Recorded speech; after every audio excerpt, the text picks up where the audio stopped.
Imagine spending years becoming the #1 player in the world, beating everyone, dominating every single game mode, building a ranking system that the community trusts, getting hundreds of thousands of YouTube subscribers, and then, in the span of a few weeks, having it all fall apart. But here's the thing, this isn't just a story about someone who got caught cheating.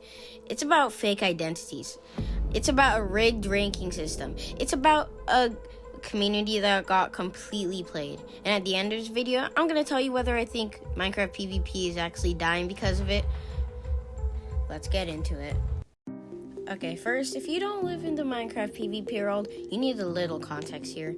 Minecraft PvP is not what most people picture. It's not about hitting people with swords. You've got game modes like Crystal PvP, where players use ender crystals and obsidian to blow up each other. Pot PvP, UHC, Nether Pot. Each one requires completely different skills, strategies, keybinds, everything. And for a long time, the community had one question: who are actually the best players in the world? That's where MCTiers came in. MCTiers, MCTiers.com, by the way, was a community-run ranking system that covered all of these game modes. You join their server, you get tested by other players, and you get placed in a tier from Tier 5 at the bottom to Tier 1 at the top. No algorithm, no MMR, just player watching you and ranking you. It was built on trust, and it had 3 co-founders, 2 guys named and Learn, and someone called Marlowww. For years, Marlowww was considered the best PvP player live, not just at one mode, at all of them. She had Tier 1 in Crystal PvP, Tier 1 in UHC, Tier 1 in Pot PvP, the highest rank in every single category. She had 400,000 subscribers. She beat top players 100 to 0. She was doing collabs with huge creators. In the Minecraft PvP world, she was the final boss. But not everyone was buying it. Because here's the thing that made people uneasy. It wasn't that she was good, it's that she was too good. Like, this is not humanly possible good. And on top of that, she owned a tier list that she was #1 on. Think about that. The referee was also the champion. And who pointed it out? Banned from the MCTiers Discord. Blacklisted from the server entirely. And look, a lot of people defended her because she's a woman, and the Minecraft community has a bad track record of harassing female players. Any criticism got immediately labeled as misogynist. That made it really hard to have a legitimate conversation about the cheating claims. A creator called Critically uploaded a video breaking down how Marlowww's moves were physically impossible. Not unlikely, not suspicious, impossible. He goes frame by frame. He uses the exact same movements when someone uses known hacks. The patterns were identical. Then more creators started piling in. Everyone was focusing not on her gender, but on the gameplay itself. Something was off, and now too many people were saying it to ignore. So Marlowww responds. She uploads a video called "Hacking is Bad," over 1 million views. She shows a head cam of her mouse to prove she's not hacking, but here's what's interesting. She hides the keyboard, and the keyboard is where most of the suspicious hot burst switching would show up. Even worse, her gameplays in this video looks completely different from her old clips. Way slower, way more human. The community noticed immediately. This was not the same player that beat the world's best 100 to nothing. This looked like a completely different person.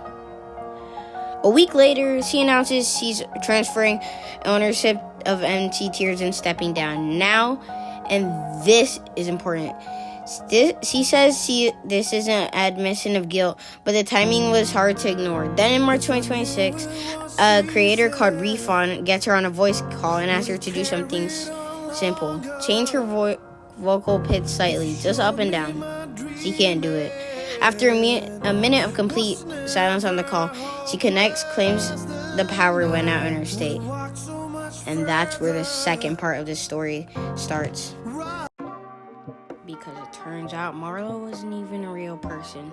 According to leaked Telegram messages from as far back as 2023, a male player known as Danger Mario had created the entire Marlowww persona from scratch. AI generated voice, custom hacks coded specifically for him so they'd go undetected. A fake identity built to dominate a community.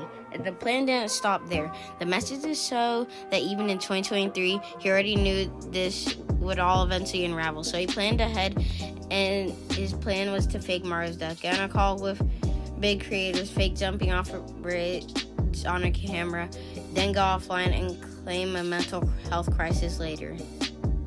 He also laid out the strategy for taking sole ownership of MCTiers. Use Marlowww's victim narrative to push out all the other co-founders, then took control of the ranking system that the entire community had trusted. And while this was happening, real female gamers and their supporters were out there defending Marlowww against misogynists, not knowing the whole thing was engineered by a guy using a gender as a shield.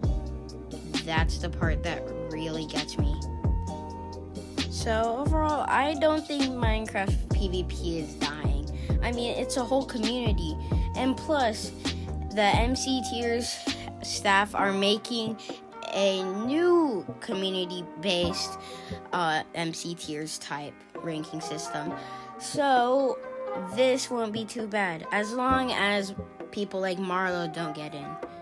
So where does this all leave Minecraft PvP? MCTiers had a near total staff walkout. Top players are questioning whether the rankings ever meant anything. People who spent years grinding to reach tier 1 have to wonder if the whole system was rigged from day one. And look, there is a competing site now, PvPtie.com, which was the original Danger Mario stole to build MCTiers. So there's an alternative, but it doesn't have the history, it doesn't have the trust yet. Here's my actual take, though. Minecraft PvP isn't dying. The game still has millions of players. The PvP scene has insane talent in it. Crystal PvP, Pot PvP, UHC. None that disappears because one person was a fraud. But the ranking system that gave community structure, that's going to take a long time to recover from, because MCTiers wasn't just a website, it was the community's way of saying this is what elite looks like. And now we know the person at the top of it was never real. So is Minecraft PvP dying? No. But it just had to face the fact that the whole community, the competitive identity was built on a lie, and rebuilding from that's going to be messy. The one good thing that comes out of this, the community now knows what to watch for. Never let the referee be the champion. Never let one person own the system they're being ranked on. If Minecraft PvP can learn from that lesson, it can come out of this stronger.